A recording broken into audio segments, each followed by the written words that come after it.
Hello, hello, hello, and welcome back. Today we are going to read part 3 of Still Into You.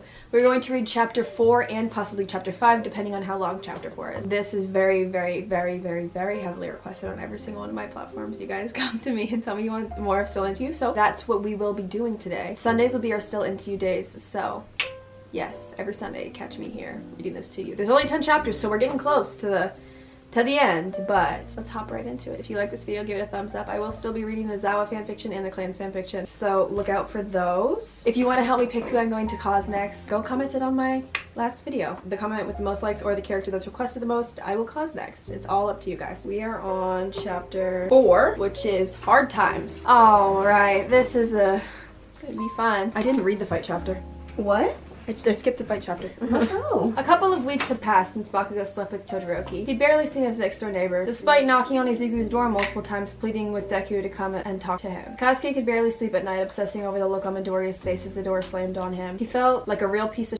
Don't get it wrong, Katsuki was 100% used to feeling like a total. As a matter of fact, it was his normal state of existence. But rarely did he feel such an overwhelming guilt for his actions. It didn't help that the media was hassling him. The picture of Todoroki leaving his apartment and doing the walk of shame was circulating in the tabloids.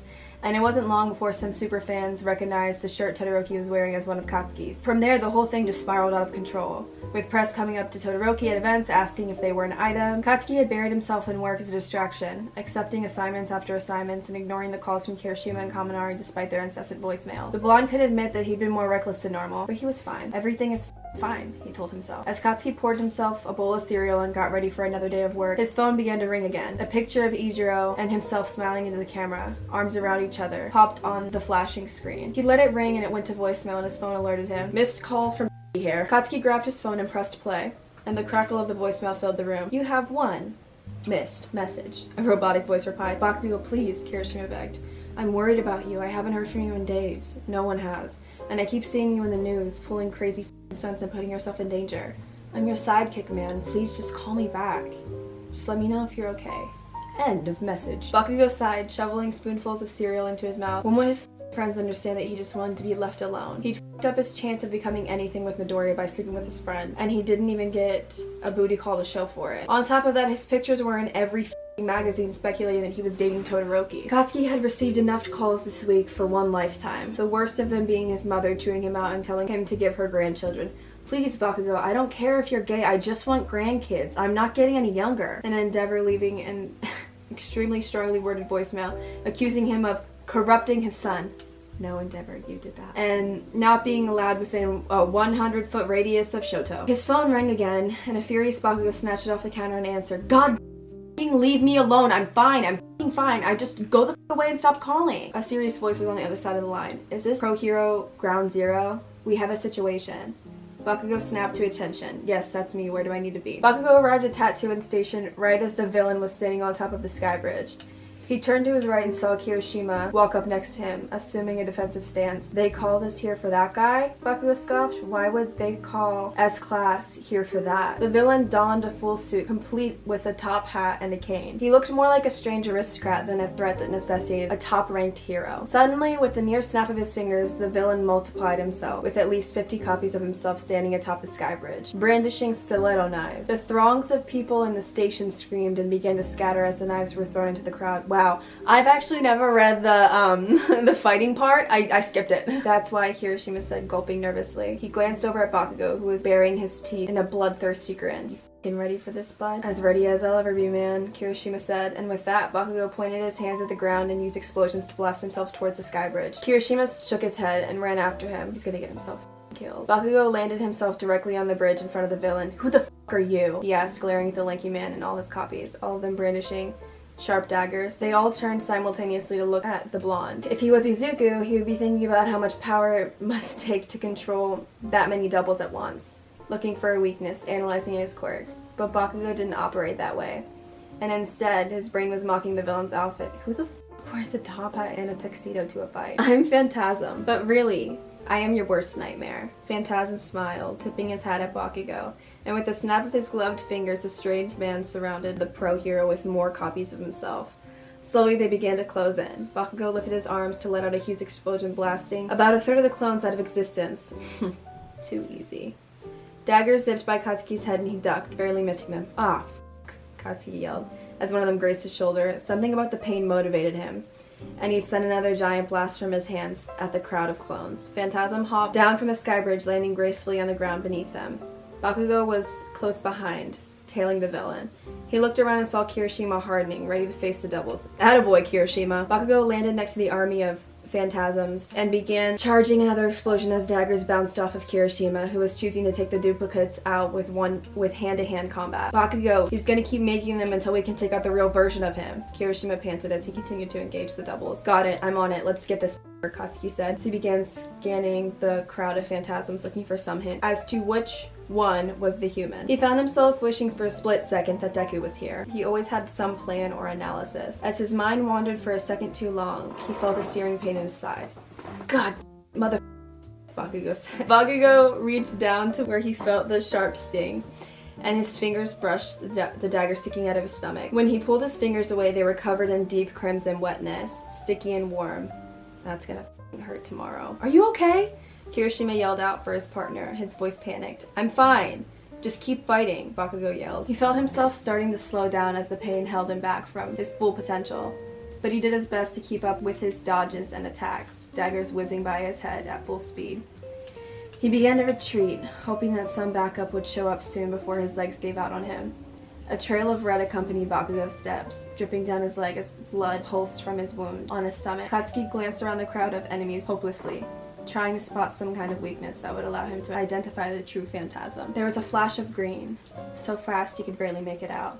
A figure stopped next to him, standing, combat ready. Deku? Shut the fuck up, Kachan, I'm still mad at you.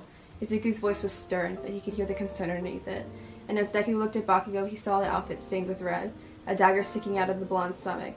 There was at least a 3 to 4 inch blade buried inside of the hero's gut. Katsuki's movement was visibly slowing, and his blasts were becoming more sluggish. Izuku wrapped his arms around Bakugo to steady him. Kirishima was able to hold off the duplicates.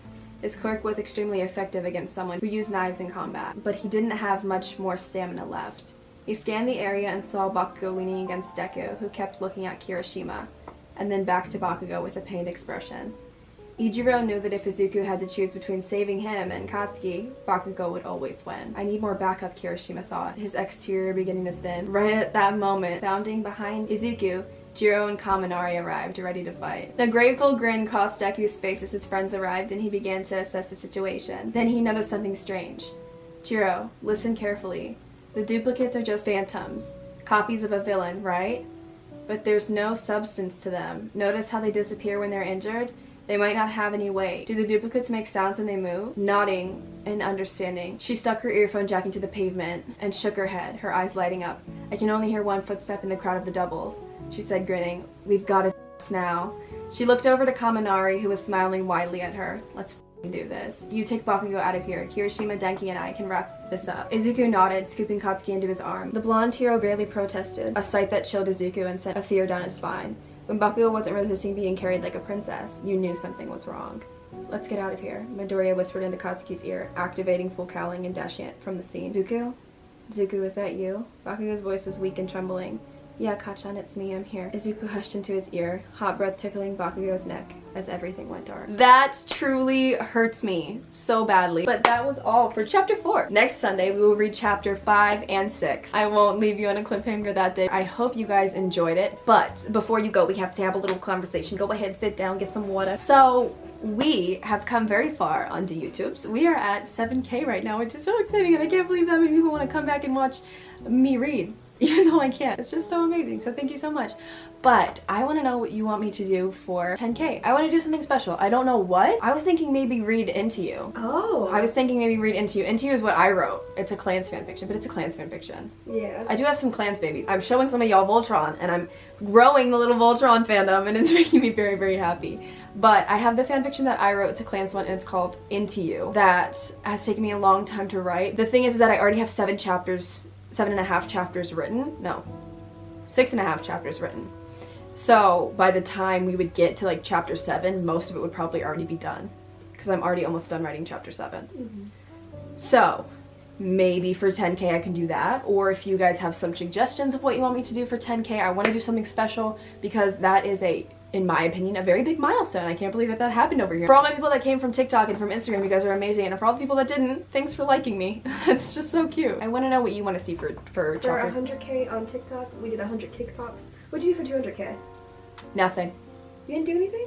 Mm-mm. Are you sure? Mhm. 300K, you're doing something though. Yeah. You're about to hit it. Mm-hmm. For 400K on TikTok, I'm finally coming out with merch. For 300K, I'm hoping maybe I can get like a wish list or something because they've been asking for that forever. I promised to go in before my birthday, guys. I'm so sorry. Literally, the mail place near me is just being a You're almost at 20K on Insta too. I am. You guys are just so amazing. I can't believe that you guys like me. It's so cute. Let me know what you want to see for 10K. I'm open to doing anything, but I would love to read into you and have some feedback on it and see what you guys like it or not, because oddly enough, I think that's the one thing that I've done that I'm like really, really proud of. I'm very proud of Into You.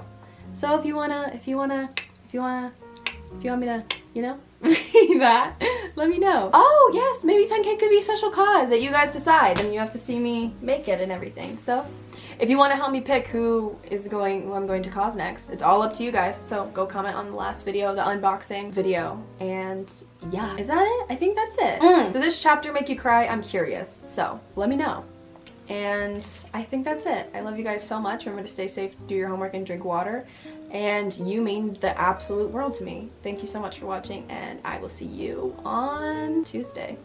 Bye. Izuku, Jiro, and Kaminari arrived, ready to fight. My babies! Purple and yellow.